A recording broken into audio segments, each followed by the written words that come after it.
Well, there's a number of things we got in the cooker right now, and there's some follow through that obviously needs to be done with some of these initiatives that we have going forward. Um, I talk about these different accomplishments that the tribe has been able to accomplish, I guess, over the last couple years. And after sitting down and thinking and reflecting, just over the last couple 2-3 years here, I've come up with a list of about 60 accomplishments that the tribe has, really been able to move the tribe forward with. And it's been a team effort.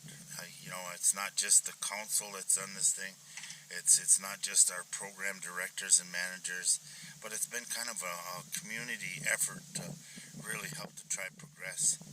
But one of the things that I'd really like to see going forward into the next year here, and I've mentioned this over the past years that I've been involved with politics since 1999, 2000 when I first got involved, is that I always stress this unity within our own homelands here, and I like to talk a little bit about some of that and how we bring our peoples back together. Uh, we'll probably, we're always going to have opposition to different things that happen here amongst our peoples and amongst the ranks of our people, especially in politics. But there's this, like, what I see here is I see this oppression, and I see these dark clouds here at times in like the Flambeau that I want to be part of helping to evaporate them dark clouds of hopelessness and fear and whatnot. But I've written a paper here that talks about rising above oppression and moving from fear to hope. So I start out with my grandmother, BigJohn, and you'd have to be older to know who that woman was. But that's where I get these gray hairs and whatnot. But my grandmother, BigJohn, told me many moons ago a story surrounding the boarding school era and how our children were taken out of homes and were taught to be ashamed of being Indian. Their hair was cut and mouse-washed with soap for speaking their language. The identity, culture, and religion was stripped away, and children were abused and punished. Fear was upon them. Fear had nestled in Waswagening. This fear left our members feeling powerless, and the beatings our children took at these boarding schools became common practice. Very sad to say. Oppression had set in.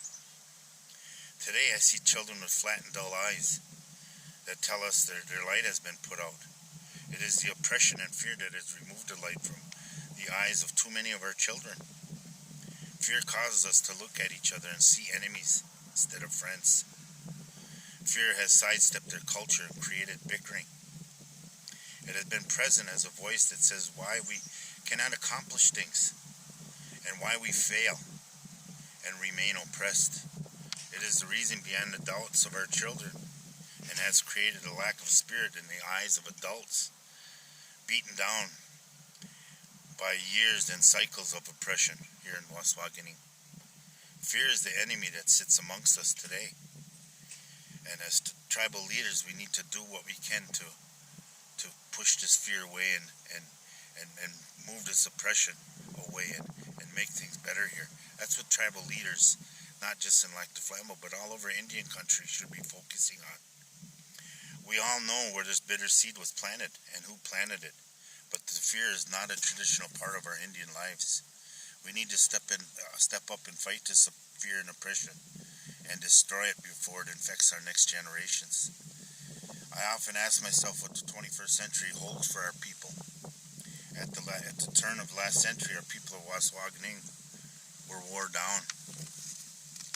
We were living in fear and accepting oppression. But today, I see things getting better. Through the courage and hope, I believe we hold the key to what our people will be in the 21st century. We are in control of our own destiny, and no one can dictate our destiny if we refuse to let them. Now is the most important and revealing time in our history. Indian voices, once silent or quieted by the lack of voting rights and economic power, are suddenly being heard. The national media once uninterested in Indian issues, are paying attention and reporting stories from Indian country and from Waswaganing here. Politicians who once ignored Indian people are suddenly courting them and asking them for support. Our children, once looked at by our communities and the dominant culture as the next generation of victims, are now viewed as the new generation with a new attitude. I think that's super. Children are naturally optimistic. The baby just taking his first steps thinks nothing of falling down and falling down again. Something inside makes them want to stand up and take that step and learn to walk and eventually learn to run. A child wants to learn, want to succeed, and they want to prosper. It's up to us to stop our fears from being transferred to the next generation. It is up to us to step forward and make the lives of these children better than our own. It is often said that all the decisions we make as leaders must be beneficial for the next 7 generations. That obligation sits amongst our tribal leaders and different community members here today, and that obligation really speaks a lot to paving that path and leaving something that our kids can grab a hold of, and as they move forward and they look out for that 7th generation. But many will say we are doing everything we can. But many more among us know that there's always more we can do. And all of us know that everything we can do will never be enough for every child. The root of fear and pain from the root are already deep in our community, but we must do anything and everything we can do to combat this. Every child is worth the effort, and every effort will pay off for our people in the next generation, and the next, and the next. Every failure will haunt us for generations. We bear a responsibility to our people, like I was saying, that obligation. I believe the future can be bright, but all of us need to acknowledge the fear and oppression in our community and in ourselves and replace it with hope as we move forward. All of us need to make a commitment to instill a feeling of hope and independence among our children and among all our people of Waswaganing. And that commitment, not only falls on the shoulders and the laurels of tribal leaders, but it falls on the shoulders of our community peoples and our elders and people that walk that good road and kind of set that good example.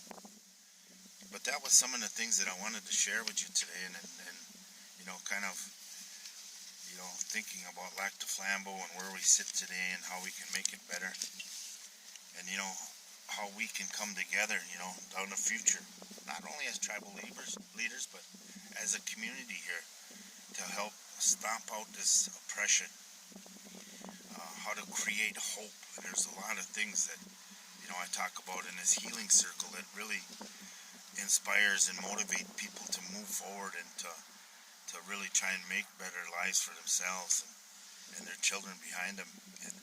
But that's a whole nother segment there. That's a whole lot of different talk about how we do that, where we get there, and we'll go ahead and talk about that more in some later clips. But I appreciate your time here today, and want to say miigwech for the opportunity to have a little chat with some of our members from Waswaganing. So miigwech.